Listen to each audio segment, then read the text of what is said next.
Well,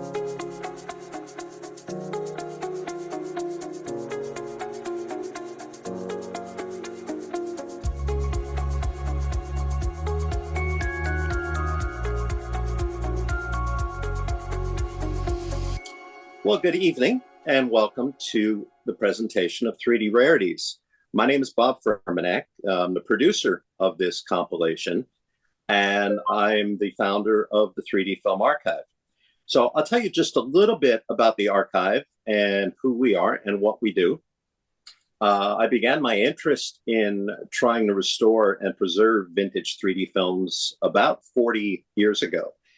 And over a period of about 15 years, I built what became the world's largest archive of vintage 3D elements.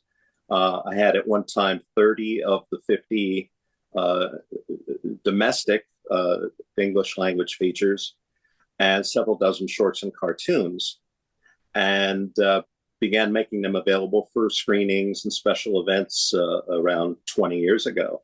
One of the challenges to any of the older 3D films is they were photographed with two cameras. So to have the 3D version, you must have a left side and a right side. The various single strip 3D systems didn't come into play until much later. It was hard enough to find one print of a film. Finding a second print was more challenging. And then even that wasn't a guarantee that I was going to get the same side or the opposing side. When the stars aligned and you actually did get a left-right 3D pair, then the real hard work began, and that was putting them through synchronizers and making sure that they're frame accurate, because anytime there's a splice in a print and there's frames missing, you had to insert blank film to keep them in synchronization. So there were hundreds, maybe thousands of hours spent on an editing bench like this with a synchronizer and resyncing these films. But then came the fun part, and that was when you had it finished and you got it assembled and you built it up onto the big reels and you screened it. And that was tremendously exciting. When 3D on Blu-ray became a possibility about 2011, we began to approach various distributors with the idea of getting these vintage 3D films out onto Blu-ray so that people could see them and enjoy them at home.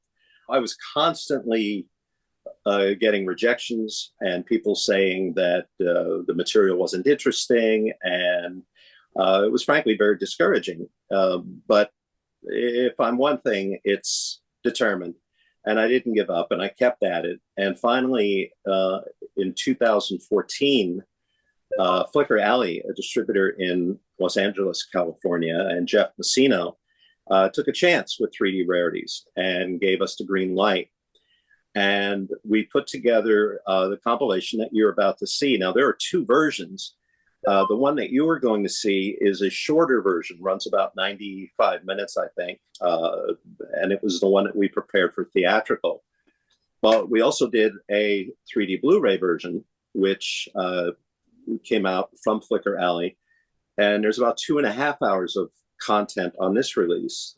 So there's a lot of things on the Blu-ray that are not on the digital file you'll be seeing now. But we put the best of it in the presentation you're about to see. And there's several highlights that I think are worth mentioning that you're going to find very interesting. We had the earliest existing 3D footage from 1922, an incredible short called Cully's Plasticon Pictures. And most of it was shot in and around Washington, D.C. And it was going for very much what stereophotography was doing at the time, and that was natural depth. So they were shooting through trees, through archways, various ways to showcase just the natural depth of the scenery.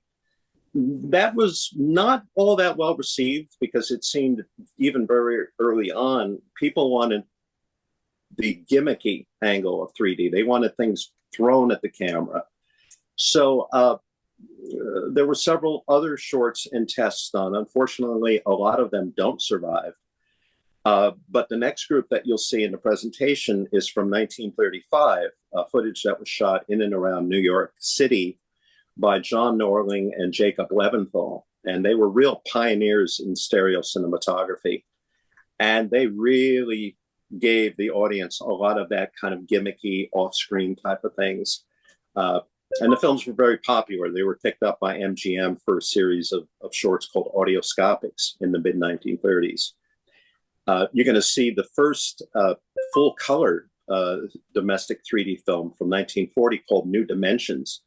And this was a fascinating full-scale automobile. It's a Plymouth sedan that was animated. And this was shown at the World's Fair in New York City. And it was seen in its one-year exhibition. It was seen by 4.5 million people. And it's quite a remarkable film. Again, full-scale automobiles. So these are very large, sometimes very heavy parts. And we rescued that particular film just in time because the original Technicolor elements were deteriorating with a process called vinegar syndrome, where the base of the film is basically breaking down. The film was actually curling. You couldn't even hold it. In fact,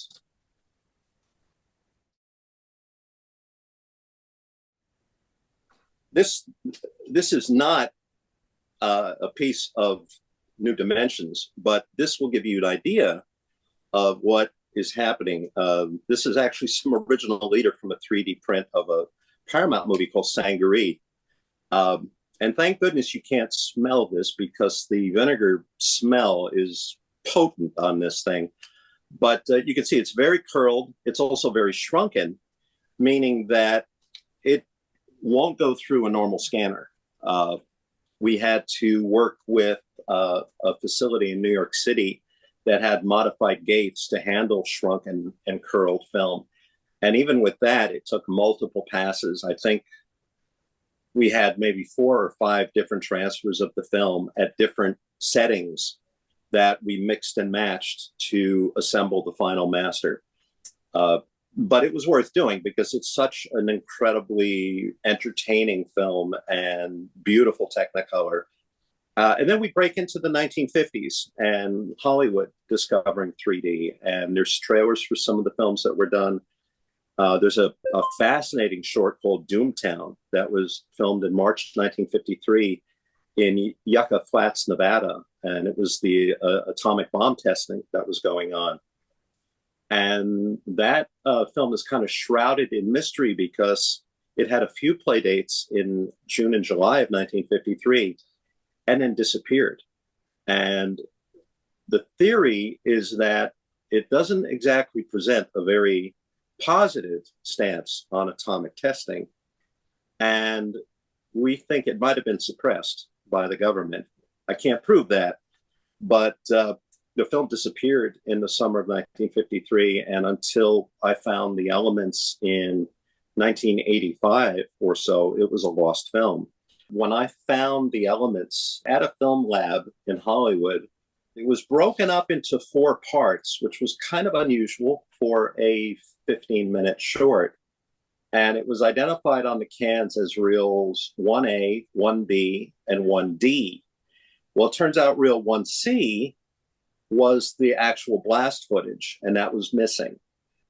So what you are about to see in Doomtown was the colored blast footage was recreated by Peter Curran.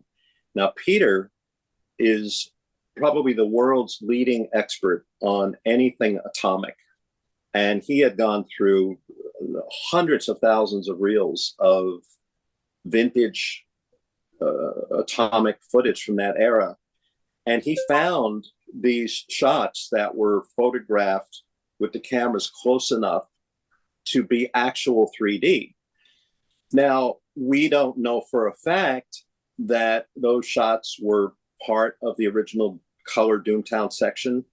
There's no documentation. There's no cutting continuity. We had to go with what Peter assembled, but I respected his judgment and his expertise in putting together something that, based on the few reviews we have of the short are a pretty good approximation of what was there originally. Another thing that we did for it was recreated the sound that the film was presented in. The sound system took the normal mono track and they fed it into multiple speakers around the theater for the blast. So we kind of recreated that for this to give you a sense of how a 1953 audience used to mono sound would have all of a sudden been watching this 3D film in black and white and mono, where it goes to full color, and all of a sudden the sound of the blast is all around them. It had to be pretty impressive. And I think we've gotten about as close as anyone's going to get to recreating that for the short. There's a wonderful stop motion animated film called Adventures of Sam Space. And this used little 8-inch figures that were stop motion animated, very similar to what, you know, Willis O'Brien did with King Kong, or Ray Harryhausen did with Seventh Voyage of Sinbad and so many of his other classic films. And it took a period of 3 months for this short film to be completed. And by the time it was finished, interest in 3D movies had died, so it sat on the shelf for about 7 years and didn't get a release until 1960. And we wrap up the program with a delightful animated cartoon called Blue Moon with Casper the Friendly Ghost. It was a very expensive cartoon to produce in 1953. It cost about $70,000, which for a single reel animated short in 1953 was a substantial amount of money. It had a pretty wide release through Paramount and was seen in many theaters. And I think 3D Rarities will give you a good cross-section of the type of 3D content that was popular 70 years ago. I very much wish I could be there with you to enjoy it and watch it and take your questions. Unfortunately, that wasn't possible this time. But hopefully, if you have a good time and you like what you see, we can do this again. So I thank you very much, and I hope that you enjoy 3D Rarities.